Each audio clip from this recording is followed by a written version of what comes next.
Today's topic is creation reveals God's power and divine nature. Creation reveals invisible qualities of the invisible God. So one of the troubles for us as humans, for God, in our relationship with God, is that God's invisible. Can't touch God, can't see God. What we get to see is like when a wind blows through and you can see the effect on the trees. You can see the effect on people's lives when God is present in a profound way. But because God's invisible, it's hard to know, what is God like really? What does God want to say to me today? So we can read in the Bible about what God has said in the past, and many of the things God said in the past are relevant for today. But also there are things that God's doing today that couldn't have been written about 2,000 years ago because today's a new day. So one of the things that Paul tells all Christians and writes in his letter to the Romans is that the invisible qualities of God in terms of power and divine nature, anyone can see. You can read about it in the Bible, but anyone who doesn't have a Bible can read about it in nature. That nature is showing the invisible qualities of God's power and nature. So that's in Romans 1:20. And Paul writes this: God's eternal power and divine nature, invisible though they are, have been understood and seen through the things that God has made. So you can look at a desert and discover about God. You can look at a mountain or tundra, savanna, jungle, whatever ecosystem you're part of, whatever climate you're in. If you're unfortunate enough to be in the temperate rainforest instead of the tropical rainforest, you can still see by looking at the moss on the trees, all on one side, you can still see things about God's nature by looking around at the land that you're in. So if creation reveals God's power and divine nature, what are some things we might think about as we look at creation and observe? One of the things that you will see is, if you look at creation, you will find that there is constant competition. It's going on everywhere.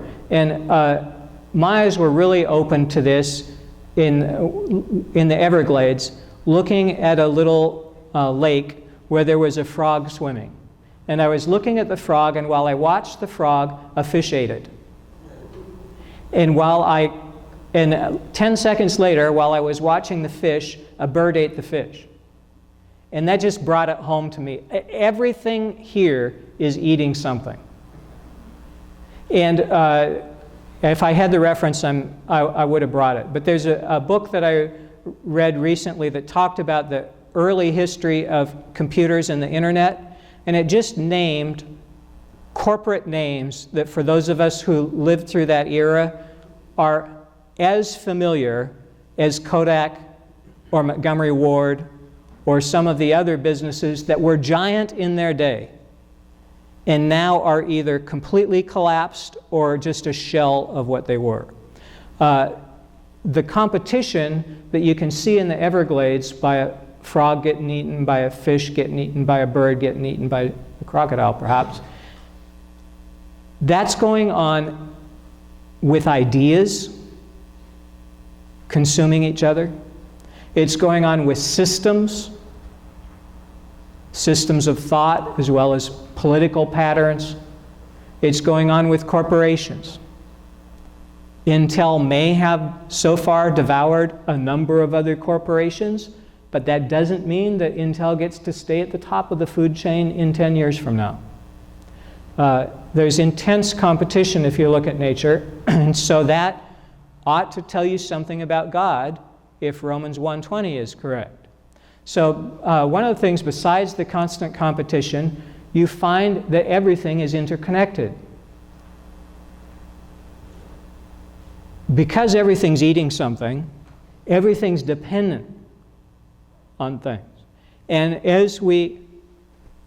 I'm just so grateful that cities have tried to wipe out mosquitoes, but that also is impacting the fish who eat the mosquitoes to survive. So everything is interconnected, and the things that we make, choices we make that we think are so simple, oh, that'd be good for us, may have consequences we haven't considered because things are so interconnected. You can, seeing how interconnected creation is, discern some qualities about God, God's power, and God's divine nature. And we don't have enough time to unpack all of these as we go along, but I'll just highlight a couple others. One of the things that you notice about creation is God's extravagant seeding. So we saw pine tree, pine cone. To replace that tree, which might last 50 years, maybe longer, so that tree has to produce one of its kind in order for it to have a new tree when it's gone. How many seeds does it manufacture in its lifetime to get one replacement? Well, it's an uncountable number, right? The seeds that get thrown into the world are extravagant compared to the need. So, although men and women usually have families less than 24 kids, they have far more seeds than that. And today, most families in cultures that have a choice, they have one, two or three, maybe 4 kids. But you have far more seed potential than that. God could have given everybody the one seed that will grow into the one child or tree or whale or whatever it is. But that's not how it works. There are hundreds of thousands of fish eggs to try to get another fish run next year, or in 2 years. One of the things you notice with the extravagant seeding is that it's hard for things to take root.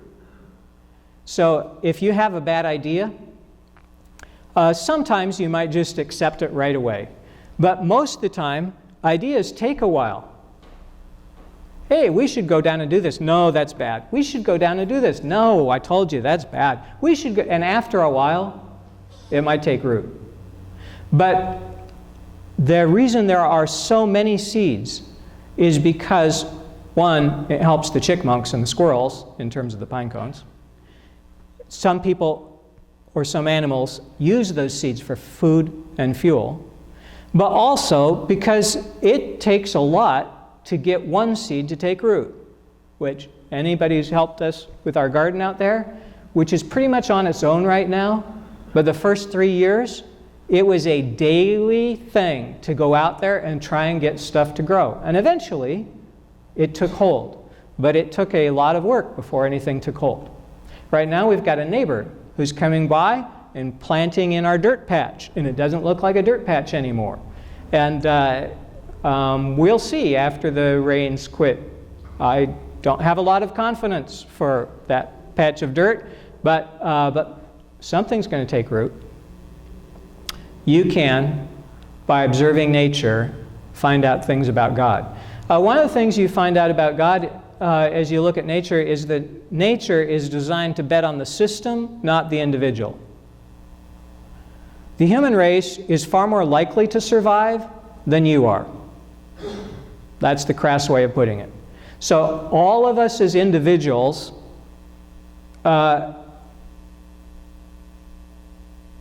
it's good that some of us go and explore the boundaries,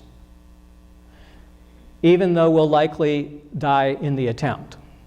The reason there's nobody on the frontier is because it's dangerous, untested, unsound, unproven.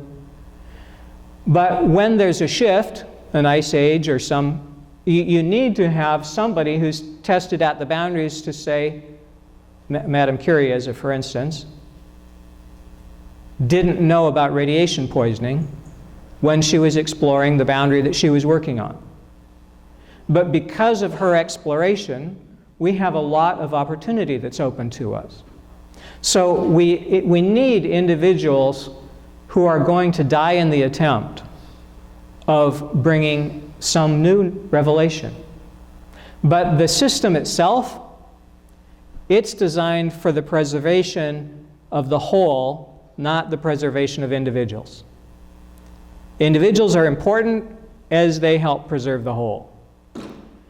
And with that is point number 4, something you would never know by just focusing on the other previous point. God cares about the individual. So much so that if you're going down and asking for a parking space, God somehow thinks, I'll help out with that.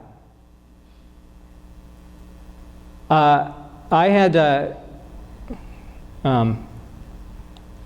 rent. I don't recommend it. It's a bad strategy. If you're in your 20s, you should buy. But I didn't, and I'm renting as a result. So I have lived on the first floor. It's bad to rent on the first floor because if your neighbor above you has a party or a waterbed or just decides to hose down the unit for spring cleaning or something, gravity helps whatever your neighbors do to come into your place. And the taller the building, the more you want to be on the upper floors. So I had a plumbing problem this week with some neighbors were taking a shower and it was filling my tub.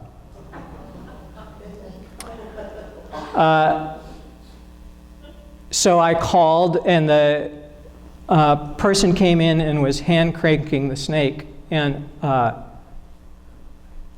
after about 10 minutes said, "This is hard work." But the job wasn't done.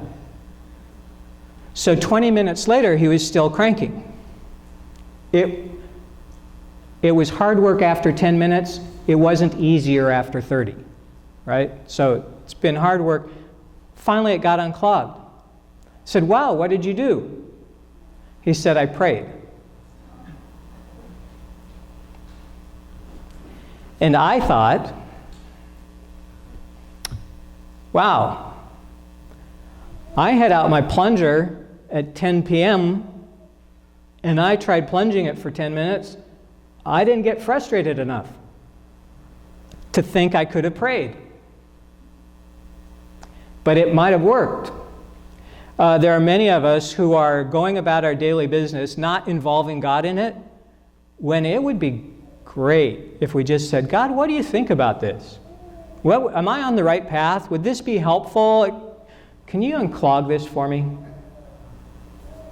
Plenty of things God would love to unclog that we're just working on, and it's good to ask God, because God, the more you ask God, the more you'll discover the surprise of number 4. God cares about you on such minute detail that you can ask about things that you think are completely unimportant. Why would God care about a plumbing problem?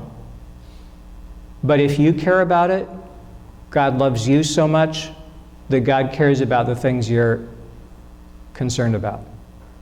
So the universe is designed for the whole, all the chipmunks, not an individual chipmunk, the human race, not your particular life, but God cares about each individual, which means that God loves all of creation, not only the whole, not only the species that are going extinct, but each individual within those species. You, as a for instance. One thing you can learn about looking at creation is that God is amazingly creative. And if I had had enough time, the graphic that brings this home to me, it may not have any impact on you, so maybe that's why God didn't give me the time to put it up there. There are monkeys that have bright red faces. I just love seeing their picture, because, well, why would you put a red face on a monkey? And there are monkeys with bright blue faces. God exhibits that kind of creativity all over the planet. And if you haven't looked closely, you can look closely with a microscope or a magnifying glass and look all the way down at the little bitty things. or get out a telescope and look all the way at the great big giant things. Creativity all over, everywhere you look. And apparent in that is a great love for diversity. God could have made every one of us to look all the same and been able to tell us apart. I knew some twins in college that when I first met them, I thought, how could you ever tell them apart? But after a couple months, how could you not tell them apart? We don't have to look different. God seems to like it, that there is such diversity in creation. And while there is amazing diversity in all kinds of systems of how we work, and okay, I don't want to really gross you out, but your body that you think is your body, it's a host to a lot of other little tiny things that you do not know about. And you really shouldn't Google them, or you might spend all your time in the shower or something, and it wouldn't work. God has great creativity, and also some patterns repeat a lot. So that can teach us something about God. If God completely loves diversity, really wild about it, but does some things over and over and over, there's something about that pattern. Something helpful. So as a for instance, reproductive system, from one species to another, it's the same. Not every species, but given the incredible diversity that God exhibits in creation, you would think that anteaters, as a for instance, or hippos, or that there might be some other way that species would reproduce.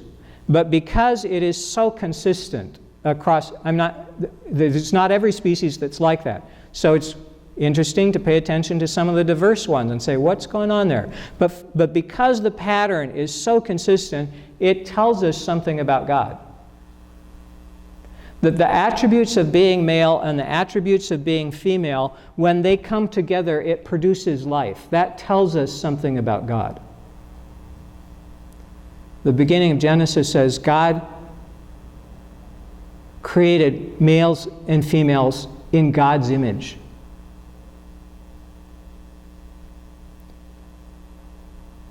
You by yourself are half the equation to figuring out something profound about God. There's lots of things below the surface that we haven't seen yet, as individuals as well as a culture, as a group. I mentioned to a couple people with me on the hike that yesterday that I was in the Everglades, and if you go to the Everglades National Park, drive to the end of the road, there's a shop where you can rent a kayak and go even further in. So I did that, and I rented a kayak and paddled about two hours in, and on the route that I was traveling, if you get 2 hours in, you get to what is not quite a dead end, but the little tiny stream that you're following turns into a swamp, and it's sort of like Reepicheep's area in the Chronicles of Narnia. You pretty much have to get out of your canoe and walk from there. You could keep paddling through the weeds and the lily pads, but it'd be such a hard slog, it probably wouldn't work. So I got to the end there, and I just decided, well, before I turn around, I'm going to just take a break. Sit here for a minute. And I discovered what I didn't know. Once I stopped paddling, 30 seconds after that, the area that I was in that looked completely empty except for vegetation, full of life. Full of life. Bullfrog, about foot from my canoe. It's our big voice. One over there, one over there, one over there. Pretty soon, there's like 50 in this little pondish area that I'm in. All around me. I would never have known, because I couldn't see any of them, I would never have known if I hadn't stopped paddling. There are things that are below the surface like that in every area of our life that we just haven't noticed. can't see, it tells us something about God. I got back to the where I rented the canoe and asked what kind of frog it was that made that deep sound. And he said, oh no, that was not a frog. That was a gator. 1-2 feet from my canoe, all around me. As I'm kayak paddling back in, I got into another area where there's one tree filled with vultures. Tree next to it, filled with vultures. Tree next to it, filled. I really don't want to keep looking. All around, 360 degrees, every tree filled with vultures, hoping something bad's going to happen. You can learn stuff about God, divine qualities, by paying attention to nature. Paul says God's eternal power and divine nature can be clearly seen by looking at creation. God cares for you, for individuals, for groups, for nations. You can learn all of that by looking at creation and seeing it clearly.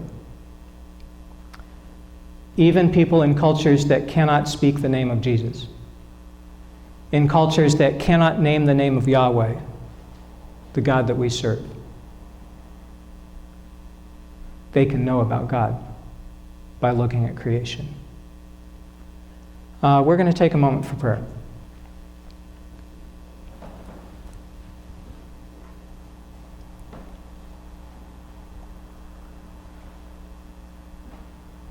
God, I'm so grateful that